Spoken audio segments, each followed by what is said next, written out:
Hello everyone, it's Dr. Dave. Hopefully you're all doing well, having a wonderful week, enjoying your Thursday. Coming at you on behalf of the Toronto Neck and Back Pain Clinic with your daily health update. It's Thursday, January 21st, 2021. I'm going to share with you 6 areas of health and wellness today, as we always do Monday through Thursday on a little video.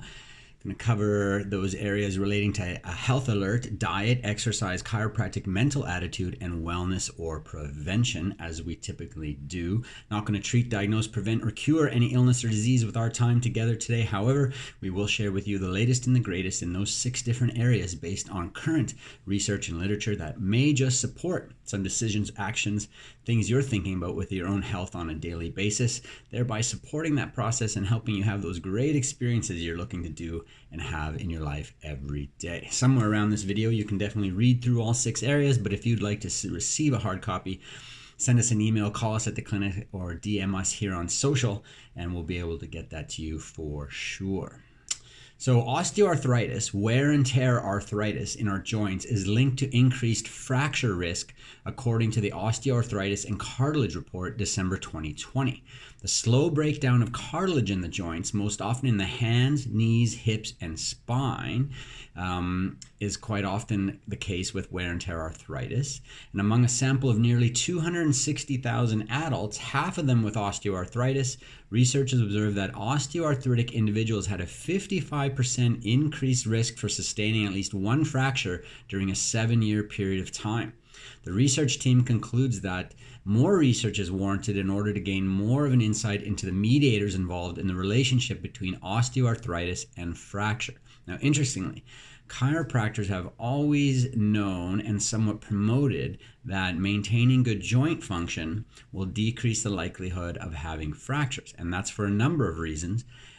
It's for the functional gain. The biomechanics are good, your stability is better, your coordination is better, but now also based on this research, simply maintaining and preserving that joint function, which is natural and you want to keep for your whole life, will also deter fractures from occurring. So that's your motivation to have motion in your life, because life is indeed motion. The Mediterranean diet can preserve verbal ability, according to the British Journal of Nutrition, December 2020. I could certainly probably use some verbal preservation. Using data from the Lothian Birth Cohort, 1936, the study of aging, researchers observed an association between adherence to a Mediterranean-style diet and better verbal ability in old age. So a healthy diet is obviously healthy for our heart, healthy for our circulatory system, our digestive tract, but it has other positive effects because it does allow your body to continue operating at its best, and apparently verbal ability is included. So that's great. I feel good about that. I need all the help I can get in that department.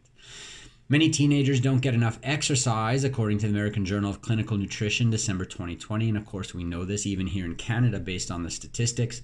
Lifestyle survey data collected from teens from 20 countries revealed that most adolescents fail to meet exercise guidelines, from 47.5% of them in Bangladesh to 90% in the Philippines are not reaching that daily exercise requirement, and girls are typically at greater risk than boys.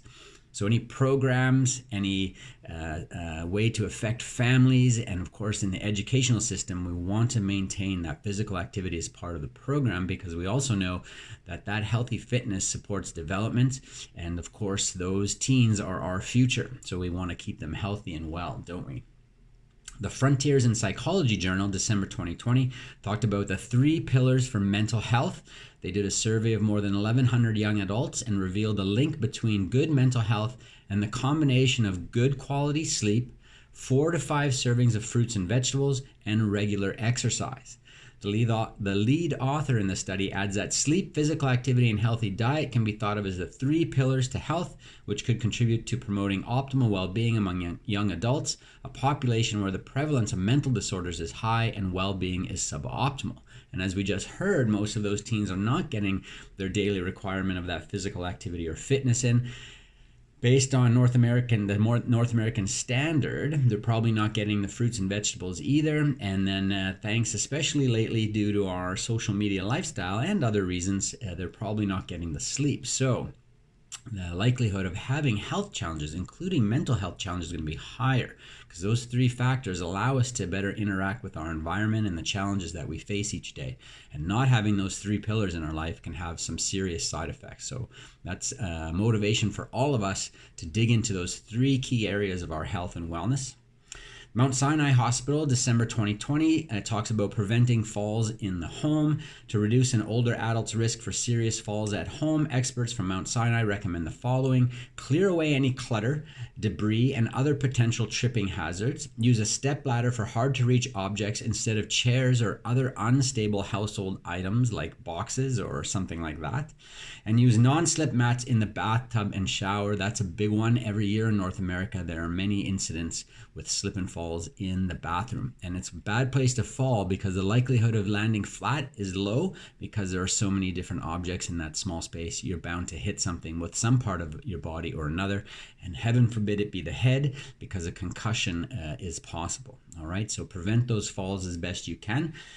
And finally, from the European Journal of Pain, December 2020, inflammatory conditions when young can predict low back pain later in life. Using data from the RAIN study, Generation 2, researchers found that individuals with a chronic inflammatory condition in childhood were more likely to develop low back pain at adolescence and young adulthood, similar to the title of that particular health update.